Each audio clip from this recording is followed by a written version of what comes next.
be close with Israel, and Israel should stay out of the political fray. As for Arab countries, it's what's in it for me. I don't blame them. And they're going to say, if you're the Saudis, are you going to give me that defense pact so I can make peace with Israel, normalize with Israel? There's a lot more criticism of the Saudis in the Democratic Party ever since the echoes of Khashoggi and things like that, and they bring up 9/11 more. So I'm not sure that would fly in the Harris administration, but you don't know. We've always been surprised. I mean, in politics, I always remember when George Shultz became Secretary of State. And people would say, oh my, I think Bechtel was the company he was head. They did all this business with Arab countries. It's going to be just, his proclivities will be anti-Israel. They became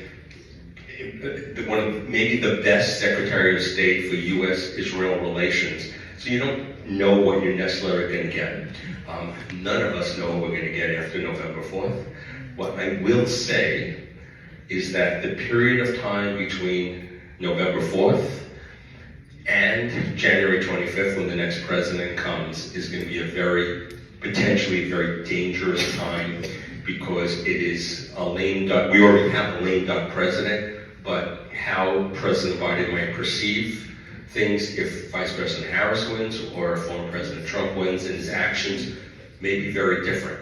I can only say that, unfortunately, President Obama's parting gift in December 2016 was United Nations Security Council Resolution 2334 that made any place a Jew lives over the Green Line, the 49 analysis line, a war crime. So a Jew living in the old city of Jerusalem is basically a walking war crime.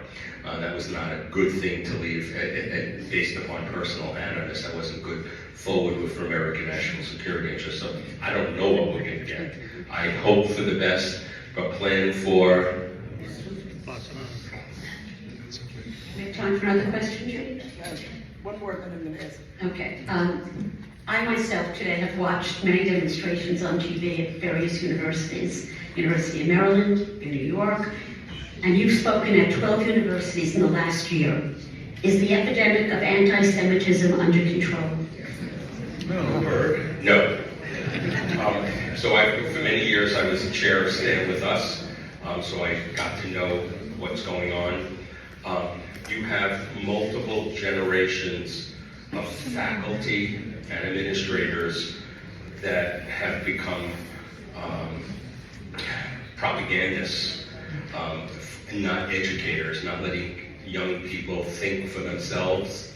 And it has gone to a point of a world of intersectionality where you must stupidly, and I'll say this, and I don't like to use crude words, must divide the world into good versus bad, and they're on the good side, and everybody else is on the bad side. And everybody is either a victim or a victimizer. Israel is a victimizer, Palestinians are victims. You're either an occupier or the occupied. You're either a colonialist or you're under the persecution of colonialists. And many of these groups you listen, they talk about Turtle Island, which basically refers to the United States or the New York area. That indigenous peoples are, that we kicked them out.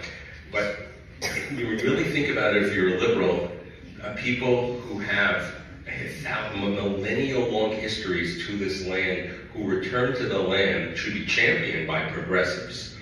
And you talk about settler colonialism, the jihads of the 7th century that came out of the Arabian Peninsula were the classic of settler colonialism, but if you bring that up, you're an Islamophobe. I just deal with facts and context. But what goes on college campuses is terrible, but you need that International Holocaust Remembrance Alliance definition, which we have not put in place, and that means that if you say Israel does not have a right to exist, you're an anti-Semite. If you have a standard against Israel, you don't have against any other country, you're an anti-Semite. Hello, United Nations. And if you demonize Israel, calling them Nazis, that's anti-Semitism.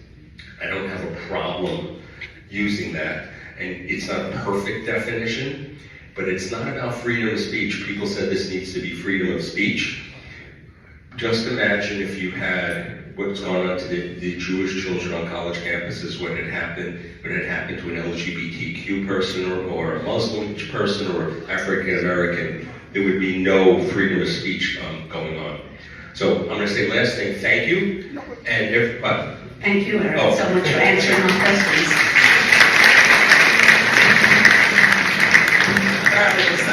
Now you will bring this up. I have a question, if we have a few more minutes.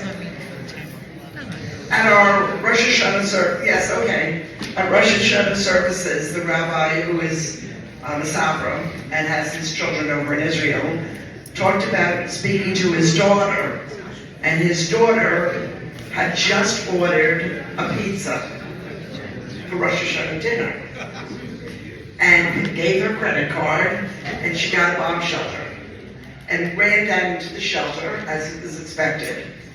And she said to her father, our rabbi, "Dad, I didn't have the pizza, they got my money." So the point being, it's something that our children would say about, "Gee, I lost my money." It was so human, it was so real, it was so pathetic. From a point of view, Eric, of what you see, talk to us about the youth and how they're dealing with the horrors that they're facing. The Israeli youth? Yes. I am always amazed by the Israeli people in general, the resilience, their purpose, their meaning of life. Even after October 7th, there was a survey of happiness in the world, and Israelis, despite being tortured and still living in October 7th, 2023, were the 4th or 5th happiest people in the world based upon what they use as the metrics of happiness, because they live lives of meaning.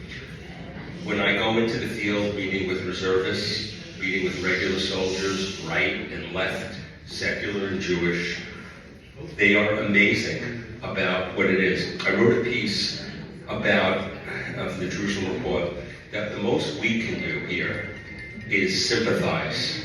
We can't empathize with what they're going through, because most of us have not been to war. Even if you're in the army, it probably wasn't during the war.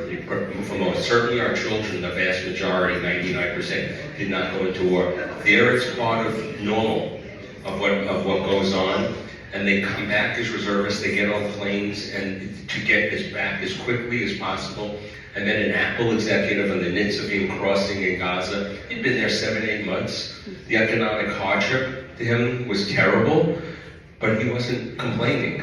It's what you need to do to fight for your country. What ends up happening here is people who are, I'll call them more outliers, who come and they highlight on media to paint Israel in the worst of Israelis in the worst possible light. Don't fall for it. And one thing here is you say stuff, okay, what can I do? Talk to friends, talk to siblings, talk to children, grandchildren, and try to get into a conversation. Invite people over here. If you have friends, to invite them over for Shabbat dinner, Jew or Gentile, it's wonderful. They'll come back for the food.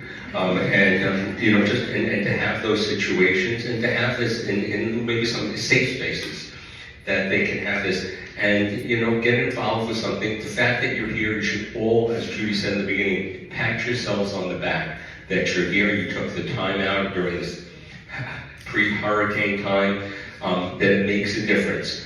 But don't be fatigued about what's going on. It's going to keep going on, but the cause is so important for America, for Israel, and for we as American Jews. Also, I think it's also very important for Christians. If they are, according to the New Testament, if they are going to ever have their Savior come back, it will be in the land of Judea, and it will be a land of peace. So they cannot have Jesus come back unless Israel is at peace. Right, those big sense people who are more evangelical say those who bless the Jews are blessed.